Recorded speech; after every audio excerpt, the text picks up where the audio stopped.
mo fẹ́ kẹ́ gbọ́ àṣírí ńlá tí wòlíì yìí tú nípa ikú Mohbad, àṣírí ńlá tí wòlíì yìí tú nípa ìdájọ́ fún ọ̀rọ̀ Mohbad. Ẹ jẹ́ n gbé yín débẹ̀. Olúwa dẹ̀ rán mi sí bàbá Mohbad níwájú Ọlọ́run àgbáyé. Bàbá Mohbad, Olúwa rán mi sí bàbá Mohbad.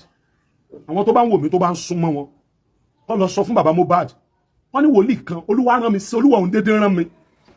Tó bá jẹ́ pé mo dáṣẹ́ jẹ́ ó kù Ọlọ́run pẹ̀lú mi, tó bá jẹ́ pé ohun Olúwa ni ó kù Ọlọ́run pẹ̀lú mi. Olúwa ní kí n sọ fún bàbá Mohbad kó lọ sin Mohbad. Ṣé ní gbogbo tó ń kọrin kiri yẹn tó sì ń lọ sí studio tó ń kọrin kiri yẹn, bàbá yẹn tí kò bá lọ sin Mohbad á jẹ ìyà láyé á jẹ lọ́run.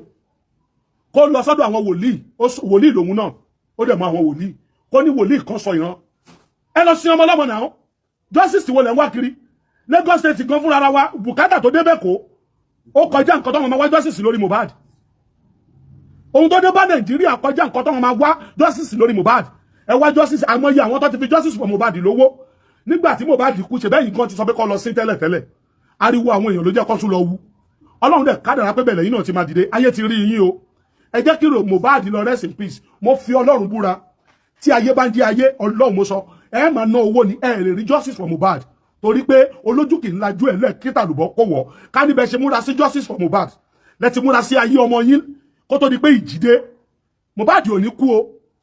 Ṣùgbọ́n ọ̀rọ̀ tí mo ń bá yín sọ yìí, ó máa dàbí ọ̀rọ̀ wèrè. Sorry, bẹ́ẹ̀ ni kọ́ bá jáde justice for Mohbad, everybody is making money from Mohbad. Ẹ gbé ọmọ ọlọ́mọ lọ́kẹ́ lọ sí lẹ́rọ̀. Kò sí lè never rí justice. Bàbá Alọ́ba, èyí tẹ́ ń kọrin káàkiri studio yẹn, tẹ́ ń kọrin káàkiri yẹn, gbogbo interview tẹ́ ń ṣe káàkiri yẹn, ní ìdí ẹ̀. Gbáyé Mohbad ẹ gún mọ́tò. Lẹ́yìn ikú Mohbad ẹ ti gún mọ́tò. Lẹ́yìn ikú Mohbad ayé ti mọ̀ yín. Lẹ́yìn ikú Mohbad ẹ ti ní platform. Ìyẹn náà tó bẹ́ẹ̀ ti ẹ̀jẹ̀ rí ọmọ. Ń tẹ́ rí lẹ́yìn ikú Mohbad náà, ó tó kẹ́ ẹ mọ́ mi sí lọ́jọ́ alẹ́. Ṣé mo sì ń wá kú tó pa ọmọ mi? Ó lè rí kú tó pa ọmọ ẹ, kò sẹ́ni tó máa ń rí ikú. Carelessness ló pa ọmọ yín. Eré tẹ̀ ń sá nígbẹ̀yìn, ó jẹ́ kẹ́ ẹ ti sá látàárọ̀. Ó dàbí ọ̀rọ̀ ìyá Samson ni, tí wọ́n sọ pé kọ́mọ ẹ̀ má jẹ́ èèwọ̀. Wọ́n ní kọ́mọ ẹ̀ má jẹun àìmọ́. Wọ́n ní kọ́mọ ẹ̀ má ti kí ọmọ ẹ̀ má kábẹ́ má kún rí ẹ̀. Ìyá Samson dẹ̀ jókòó tẹ́tẹ́rẹ́. Báwọn aládùúgbò bá bẹ̀rẹ̀ pé ìyá Samson mà kó ojúmọ́ Samson kọ́, àná lọ Gaza, ó lọ sí Egypt, ó lọ sí Philistine. Kí ni Samson wá kiri? Ìwọ olùgbèjà Israeli, kí ló ń wá kiri? Ìyá Samson careless ni. Samson pa láyàn tán. Oyin wá ń jẹ láyàn yẹn nígbà tó ń bọ̀ lọ́jọ́ kẹta. Oyin ti sọ́ọ̀kì láyàn ti jẹ́. Samson lé àwọn oyin yẹn kúrò, ó kó afárá oyin, ó jẹ́ délé. Samson jẹ èèwọ̀. Ẹni tó ní kó má jẹun àìmọ́, ó jẹ èèwọ̀. Nígbà tó jẹ èèwọ̀ tán, ó jẹ kíní yẹn délé afárá oyin. Nígbà tó délé Bíbélì confirm ẹ̀ pé ó tún fún màmá ẹ̀ jẹ. Ọjọ́ jẹ èèwọ̀ ni. Ẹlẹ́ẹ̀kejì, obìnrin àjòjì tó wá pa Samson, obìnrin kan tẹ̀ ló pa. Ṣèbí Naomi wà lẹ́gbẹ̀ẹ́ tó jọ rẹ̀, kí ló tí ò ṣe fẹ́ Naomi? Tó jẹ́ pé ará Philistine ní Samson lọ́rọ̀júmọ́. Ṣé mo yẹ gbà sílẹ̀ nílà fi káàmpù ẹ̀? Níbo ni màmá Samson wà? Abiyamọ tí ò bá ti lè gbàdúrà, àdúrà ni ó padà gbà ẹ́. Ọlọ́run tó sá fún yẹn náà ló máa padà wá dé bá. Gbogbo ìgbà tó fi sílẹ̀ nílà fi káàmpù ẹ̀ mọ́lé. Níbo ni ìyá Samson wà? Tó fi gẹrun ẹ̀. Ó kọ́kọ́ dì í lówù. Ojoojúmọ́ nílẹ̀ nílà máa ń bẹ̀rẹ̀ lọ́wọ́ ẹ̀ pé òun tàn mí ni, sọ ìdí agbára ẹ̀ fún mi, ṣé dẹ̀ nílẹ̀ ló pa ni? Ìyá Samson ló kú ìbànújẹ́, orógbó bẹ̀rẹ̀ lájú lójú ayé ẹ̀, ó dẹ̀ pa ẹ́. Ẹ sọ fún bàbá Mohbad, ó lọ sí Mohbad o. Àìsí Mohbad, ó máa bẹ̀rẹ̀ ìyà gidi máa dé fún bàbá Mohbad. Ọlọ́run, ó lọ sí, tó bá ti sin Mohbad, jẹ́ kọ́mọ lọ́mọ rest in peace. Ìwọ wá máa wá justice kiri, gbogbo owó tó jẹ kó o pa kó o fi jẹun, o fi gba lọ́yà. Yóò lè rí justice for Mohbad nítorí carelessness ló pa Mohbad.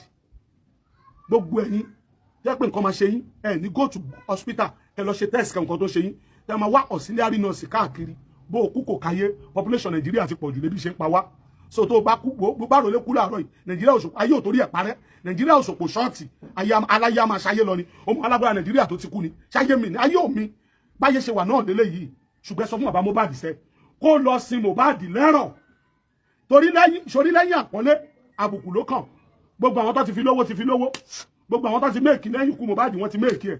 Ṣùgbọ́n tí ò bá lọ sí Mohbad, ẹ̀mí Olúwa ló kọ sí mi. Tí n bá parọ́ kí n má délẹ̀ ìlérí. Lọ sí Mohbad lẹ́rọ̀. Gbà fún mi ní gbà fún mi. Níjọ́ tó kú ọmọ yẹn ti wà ńbẹ̀ yẹn tó lọ sùn sí. You are living fine now. Ẹ jẹ́ kó lọ rest in peace. No, mi ní so much lórí ọ̀rọ̀ yìí. Ṣùgbọ́n ẹ̀yin tẹ́ ń wò mí, ẹ̀yin bàbá tẹ́ ń wò mí, ẹ̀yin abiyamọ tòótọ́ tẹ́ ń wò mí. Kí ló opinion yín lórí nǹkan tí alàgbà yìí sọ?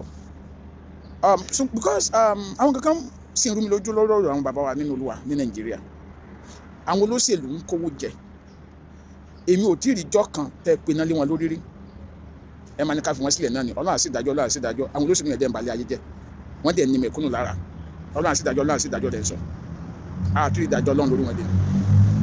Àwọn kan tó wá ń dẹ́mi, wọ́n wá dẹ́mi ọmọ ọlọ́mọ légbodò, bàbá ètò ní àlè rí ìdájọ́ òdodo. My question, wọ́n ní Ọlọ́run ló sọ fáwọn pé àlè rí ìdájọ́ òdodo, Ọlọ́run ló sọ fáwọn pé kí wọ́n lọ sin Mohbad. So Ọlọ́run ti wá, so nísìnyí báyìí Ọlọ́run fẹ́ máa bo àwọn aṣebi ní Nàìjíríà lẹ́ ń sọ yẹn sà.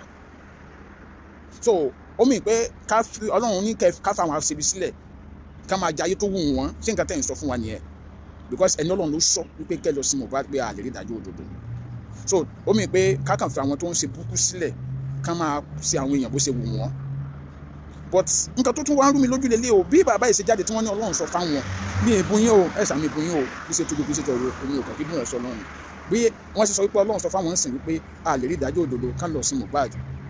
Bẹ́ẹ̀ náà la ṣe rí ìránṣẹ́ Ọlọ́run míì tó ń jáde wípé Ọlọ́run sọ fún wípé àṣírí àwọn olùbí yẹn máa tú, bá máa rí justice. Ẹjọ́ ta ló wá ń gbóhùn Ọlọ́run ní tòótọ́ náà bàbá nínú Olúwa ní Nàìjíríà báyìí? Kò yé mi ní o, ẹjọ́ la wà lọ́yẹ̀ ẹ̀yin tẹ́tún jẹ́ ìránṣẹ́ Ọlọ́run.